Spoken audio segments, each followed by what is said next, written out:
Assalamualaikum warahmatullahi wabarakatuh. Teman-teman kembali lagi di channel YouTube saya, Hairun Imam. Kalau teman-teman ingat, kuasa hukum dari PDI Perjuangan itu masih menggulirkan gugatannya di PT UN untuk membatalkan pelantikan Gibran.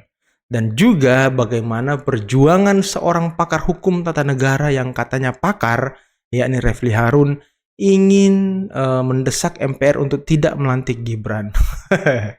Ini sepertinya angan-angan kosong dari para pembenci teman-teman ya.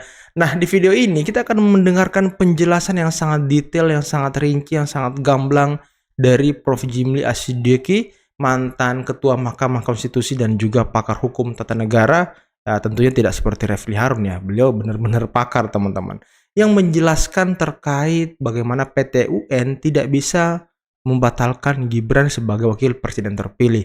Dan juga pelantikan Gibran tidak dapat diganggu-gugat sampai detik ini teman-teman, karena sudah final and binding di Mahkamah Konstitusi. Oke teman-teman, sebelum kita masuk ke videonya, jangan lupa like, subscribe, dan share. Dan tanpa perlu berlama-lama lagi, mari kita mulai videonya berikut ini. Sepanjang menyangkut pilpres, pemilu, udah selesai. Undang-undang kita di bidang kepemiluan sudah lengkap. Kalau ada perselisihan tentang proses, itu dibawa ke Bawaslu. Nanti pengadilan tinggi tun itu mengadili bandingnya. Ya kan? Kalau ada menyangkut pidana pemilu, bawa ke pengadilan negeri. Gitu loh, melalui Gakumdu. Kalau ada menyangkut etika penyelenggaraan, namanya DKPP, yang saya ketua pertamanya dulu. Betul. Dan tetapi kalau menyangkut hasil, baik mengenai hitungan suara maupun mengenai siapa yang berhak duduk di kursi, itu finalnya di MK, udah selesai. Maka tidak boleh lagi ada lembaga lain, pejabat lain yang membuat keputusan berkaitan dengan itu. Nah, jadi kalau mereka membuat putusan keliru, nggak bisa dibiarkan. Kan udah banyak ini pengalaman pengadilan tun ini. Misalnya membatalkan putusan DKPP mengenai kode etik. Lah apa urusannya pelanggaran etika itu tidak harus pelanggaran hukum. Hakim peradilan hukum itu menilai pelanggaran hukum. Ya. Tidak harus pelanggaran etik sama dengan pelanggaran hukum. Jadi dia nggak boleh. Nah, jumlah putusan pengadilan tun yang membatalkan DKPP udah banyak. Tapi tidak satu pun dilaksanakan karena saya ancam tuh KPU pusat sama Bawaslu. Kalau Anda udah mengangkat orang sesuai perintah DKPP, lalu Anda berhentikan yang lama sesuai perintah putusan, angkat lagi, lalu oleh pengadilan tun dikembalikan lagi, terserah yuk. Kalau nanti yang udah diangkat itu menggugat lagi, alasannya apa? Untuk mengatakan bahwa ketua KPU, ketua Bawaslu pusat, ya, tidak menghormati putusan DKPP yang menurut undang-undang final dan mengikat, wajib ditaati. Anda yang nanti terancam dipecat. Nah, akibatnya tidak ada putusan pengadilan tun yang dieksekusi karena salah. Nah, contoh kayak gitu sudah sering. Makanya ditunda Maka ya. saya bilang dalam rangka pembenahan peradilan, dunia peradilan harus dibenahi nih, ya kan? Ya bagus aja, boleh aja, tangkap aja.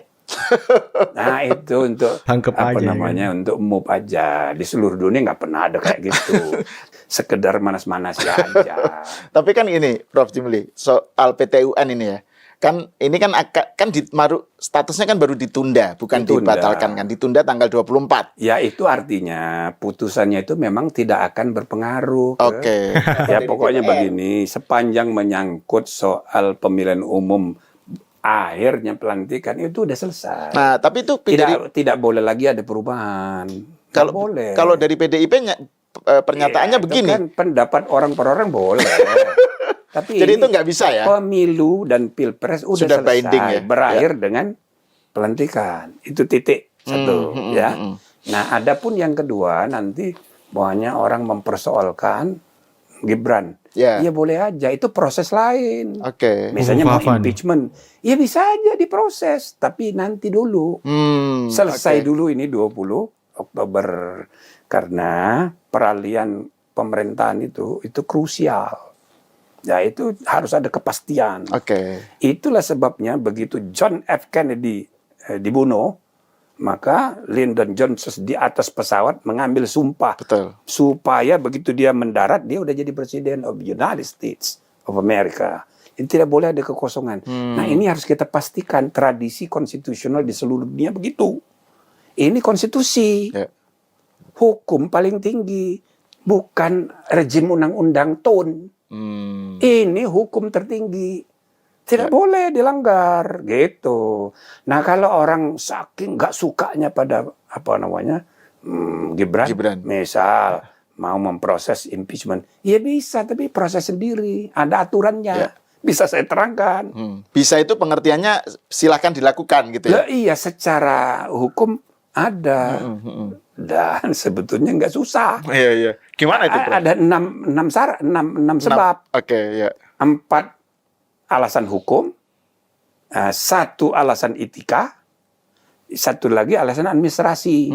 Nah, yang 4 ini, 1 kalau dia berkhianat pada negara, tinggal dibuktikan. Kalau dia korupsi, dia terima suap. Yang keempat, melakukan tindak pidana berat lainnya. Nah, pengertian tindak pidana berat itu macam-macam. Yang ancamannya di atas 5 tahun. Jadi kalau terbukti dia itu melakukan 4 kategori ini, tindak pidana, maka itu bisa dijadikan alasan untuk impeachment. Di impeachment. Nah, yang paling mudah itu yang nomor 5. Perbuatan tercela. Nah, itu. Lah, ini yang paling gampang. Saya suka ambil contoh. Ada seorang presiden naik mobil, meludah di pinggir jalan, buka pintu sambil jalan. Kena muka orang. Kena muka ibu-ibu. Ibu-ibu tuh marah itu karena kena ludah. Ternyata presiden. Nah, itu tercela apa enggak seorang presiden meludah tengah jalan? Ya kan? Itu bisa dibuktikan kalau itu adalah perbuatan yang tercela secara sosial. Itu bisa jadi alasan impeachment. Jadi mudah gitu loh. Ya, ya. Nah, yang nomor 6, kalau dia berubah, tidak memenuhi syarat lagi. Karena sakit, karena macam-macam gitu. Jadi 4 alasan hukum, 1 alasan etika, 1 alasan administrasi. Artinya mau mempersoalkan Gibran, itu tinggal cari. Nah, yang paling gampang ini nomor 5 tadi. Ya. Perbuatan tercela. Perbuatan tercela. Aja kan? Nah, itu anunya. Nah, yang kedua, prosesnya. Nah, prosesnya itu yang tidak mudah.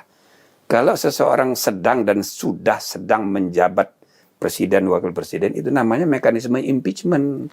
Wah, ini kayaknya kita kuliah 3 SKS, teman-teman. Kuliah hukum ya. Tidak bisa menggunakan ya prosedur biasa. Misalnya dia korupsi, nggak bisa lewat pengadilan negeri. Gitu loh.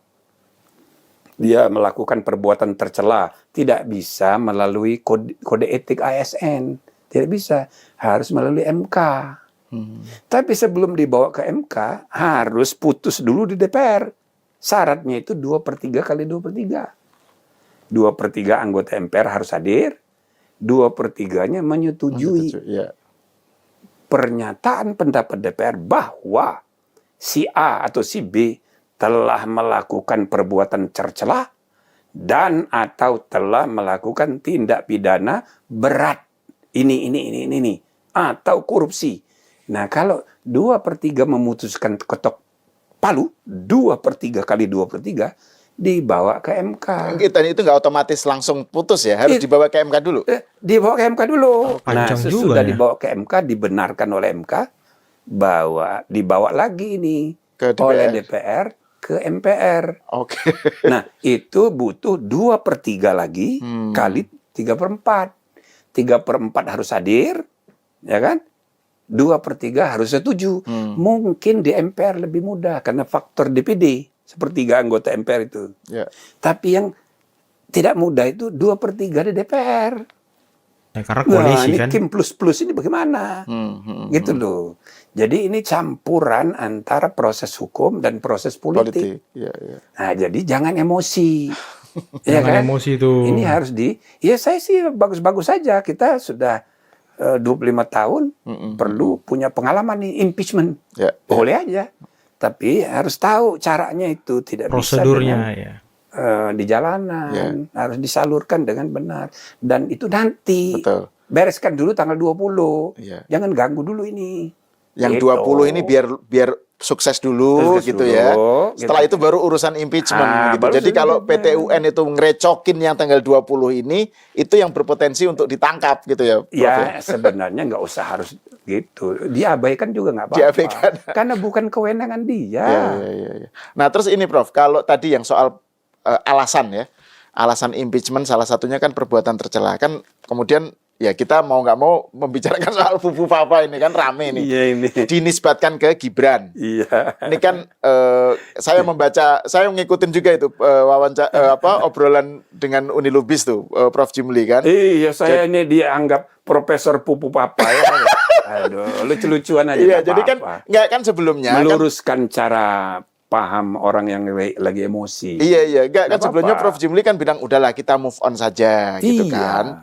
Ini kan soal masa lalu, ini kan 10 tahun lalu dan ini zamannya waktu itu kan memang Dia masih muda.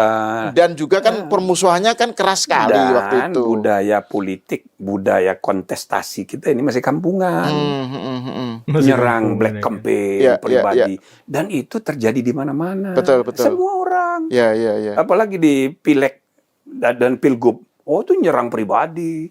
Kedua belah pihak ya. Kedua belah pihak. Ada yang menyerang, bahkan ya, di antara kasus yang banyak yang kami temukan dulu di DKPP itu, orang mempersoalkan KPU Bawaslu itu yang terkait dengan kasus ijazah palsu. Banyak banget. Misalnya namanya Jimli As-Siddiqi, bukan IE. Ya. Di ijazahnya pakai Y. Itu jadi masalah. Ya kan? Dianggap ijazah palsu. Itu untuk black campaign. Nah, dalam rangka pilkada banyak kayak gitu itu. Jadi memang level of civilization, tingkat peradaban demokrasi kita masih rendah. Ya kan? Nah, jadi yang begitu itu maksud saya biasa. Kita bukan membenarkan, tapi ya udahlah kita move on lah. Ini bereskan dulu ini gitu loh maksud saya. Enggak, kalau di di berita yang dari, jadi ada kan biasanya kan dari podcast kemudian ada pemberitaannya itu. Iya. Nah, pemberitaannya itu Dipotong. iya, Prof Jimli. Tadinya minta supaya move on, sekarang mengakui bahwa itu adalah Gibran gitu. Ya, awalnya memang saya pun tidak percaya itu, kok ini orang apa kan. Tapi lama-lama saya dengar ini, oh masuk akal juga ini. Apalagi dari Roy Suryo itu. Iya. Aduh, boleh juga. Tapi ini. meskipun Ya, demikian, meskipun benar, Ya. mau diapain? ya Betul, Ya kan? move on. Dan Prabowo-nya saja, ya kira-kira nih pasti tersinggung juga dia. Ya. Tapi so what gitu loh, ya kan? Ya kita harus maju ke depan. betul. Kalau kita ngerecokin yang urusan-urusan ke belakang, ya banyak sekali, nggak habis-habis. Iya, dan itu Urusan kan kita. tadi yang Prof Jimli sendiri bilang itu kan kedua belah pihak waktu itu kan, kedua belah pihak sama-sama nasty ya, sama-sama kasar gitu loh. Iya, sama kasarnya. Itu Dan kan Jokowi dibilang PKI juga waktu itu. Iya, betul. Dan sadis-sadis serangannya kepada Jokowi kan saat Iya. itu gitu. Jadi intinya kita ini mau meluruskan supaya orang jangan terlalu emosi. Tapi saya juga menentang itu premanisme yang yang pembubaran Wah, itu pembubaran nggak diskusi benar itu ya, itu ngaco itu ya. Harus ditindak itu. Iya, betul. Nggak benar. Apalagi di dalam ruangan. Nggak boleh, biar aja ini kebebasan berekspresi. Kadang-kadang kasarnya, ini kan budaya kritik kita juga kan masih kampungan juga. Masih kasar, menyerang pribadi orang. Bukan menyerang idenya. Ya, apalagi di medsos, Prof. Apalagi Karena medsos. banyak akun-akun anonim itu kan bisa dengan enak kan, seenaknya gitu, mau nyerang dengan sangat-sangat kasar gitu. Karena kan nggak ada pertanggungjawaban gitu loh. Iya, itu kan kemarin ada pembubaran lagi ya, diskusi itu yang Profesor Jimli bilang di medsos, di X ya, bahwa hal seperti ini harus dihentikan. Itu kan cara-cara preman. Nggak boleh gitu. Walaupun kita nggak suka, ya udah nggak usah didengar. Aduh, gimana? Jadi ini kan menyangkut soal kita pun kalau jadi pejabat, kupingnya nggak harus tebel. Tapi kalau jadi kritikus, juga budaya kritiknya, mulutnya itu harus beradab gitu loh. Kita pisahkan mana masalah institusi, mana masalah pribadi. Makanya dulu kami membuat putusan bersejarah penghinaan terhadap presiden diubah menjadi delik aduan. Maksudnya, kalau presiden itu merasa terhina oleh hinaan orang, dia mengadu sendiri. Dan itu yang dilakukan SBY dan Ibu Ani, mengadu. Tuh. Jangan itu delik biasa. Kalau delik biasa, maka polisi menafsirkan sendiri bahwa presiden kita lagi tersinggung, tangkapinya semua orang. Kalau yang delik biasa itu kayak zaman Orde Baru ya, Prof ya. Lah itu dia, maka kita atau ubah itu. Hadzai artikel apa gitu kan. Jadi menghina presiden bukannya diperbolehkan, tetap dilarang. Cuma diubah, bukan lagi delik biasa, melainkan delik aduan. Itu untuk menjaga jangan sampai chilling effect dari tindakan petugas di lapangan menimbulkan dampak menakutkan di ruang bebas, ruang demokrasi yang harus kita bina. Ya. Dan itu pada masa MK masa Prof Jimli ya? Nah, iya. Nah, itu salah satu putusan bersejarah dan Pak SBY dengan agak jengkel dia datang ke Polda. Tapi besoknya saya ketemu sama dia, saya kasih selamat, Bapak membuat sejarah. Ya kan? Nanti rakyat akan tahu bedanya mana delik aduan, mana dengan delik biasa. Dan mungkin presiden yang akan datang juga udahlah, nggak usah peduli lagi kepada kritik-kritik. Karena pasal larangan menghina kepala negara di Eropa sebagian negara masih ada sampai sekarang. Tapi sudah 2 abad nggak pernah dipraktekkan. Nah teman-teman, itulah tadi video yang sangat luar biasa, penjelasan yang sangat detail dari Prof Jimli Asyidiki, mantan Ketua Mahkamah Konstitusi dan juga pakar hukum tata negara, teman-teman. Tentunya bukan pakar hukum omon-omon seperti yang lain ya, seperti oposan-oposan ini yang selalu mengeluarkan statement-statement yang sepertinya tidak mencerminkan seorang pakar, teman-teman.